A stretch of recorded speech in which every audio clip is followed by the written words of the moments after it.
आप भी इस दुनिया में बहुत कुछ देखते होंगे। मैं एक कहानी आपको सुनाता हूं।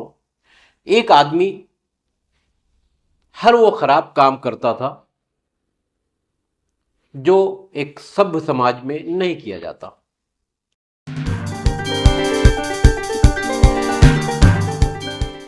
जय हिंद साथियों, आइए बात करते हैं इंसानी माया जाल की।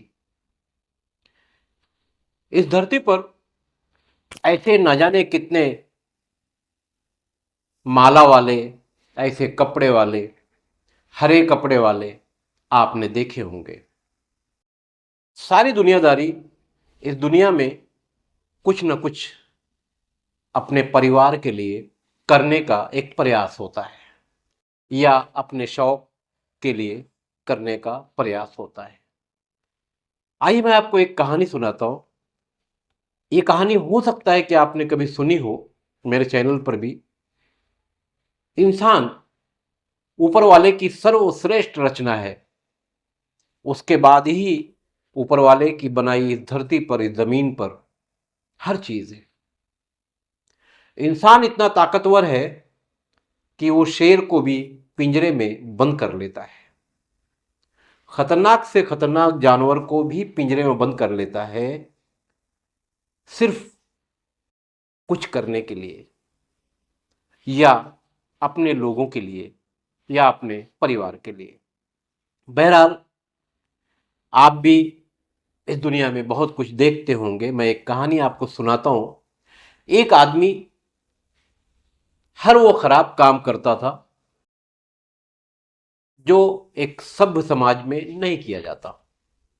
लूट मार, चोरी डकैती, जो कुछ भी था वो सारा काम करता था। और एक दिन एक मौलाना साहब के हत्थे चढ़ गया। अब मौलाना साहब ने उसे समझाया कि भैया अच्छे काम कर, जन्नत में जाएगा।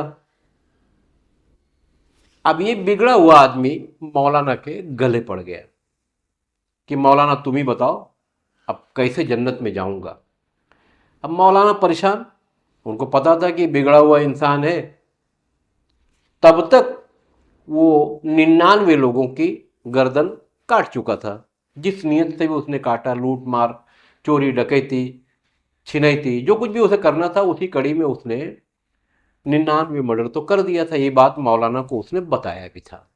अब मौलाना की हालत ठीक ठाक नहीं थी, तो मौलाना ने अपनी जान छुड़ाने के लिए उससे कह दिया कि वो जो पेड़ है ना सामने, वहां चले जा और सजदे में चले जा, ऊपर वाले से माफी मांग, मगर उससे पहले तू अपने परिवार में जा और परिवार के लोगों से ये पूछ कि अब तक जो कुछ गलत काम करके मैंने तुमको खिलाया है, मरने के बाद क्या तुम लोग अपने जो पुण्य के काम है, तुम्हारे नेकी के काम है, उसमें कुछ दे देंगे ताकि मैं नर्क में जाने से बच जाऊं, यानी जहन्नम में जाने से बच जाऊं।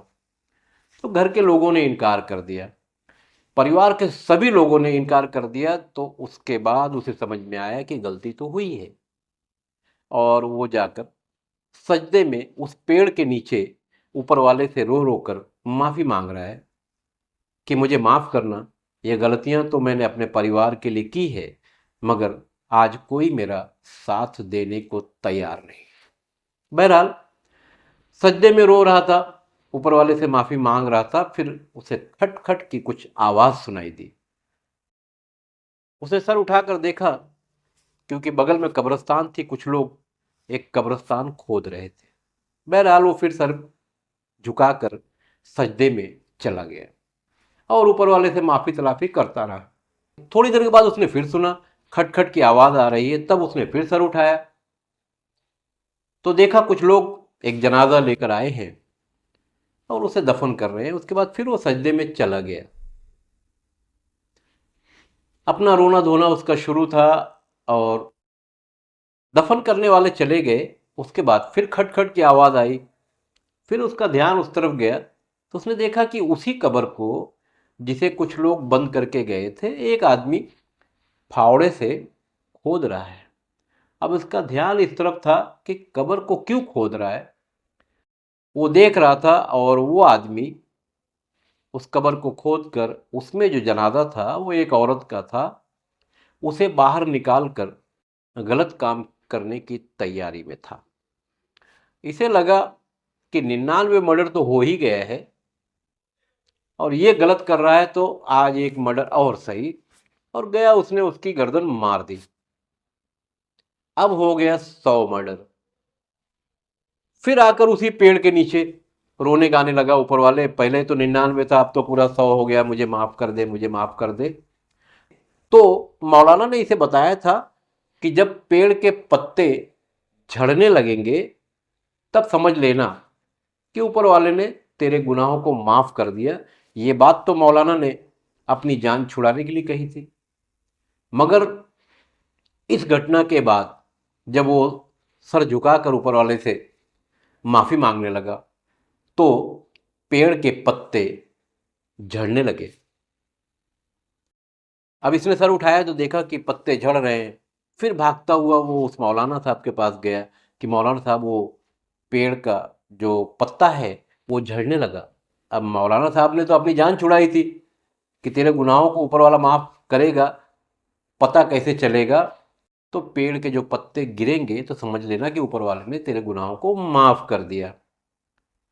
अब मौलाना ने पूछा कि भाई क्या क्या हुआ, कैसे क्या हुआ, क्योंकि उनको तो उम्मीद थी नहीं।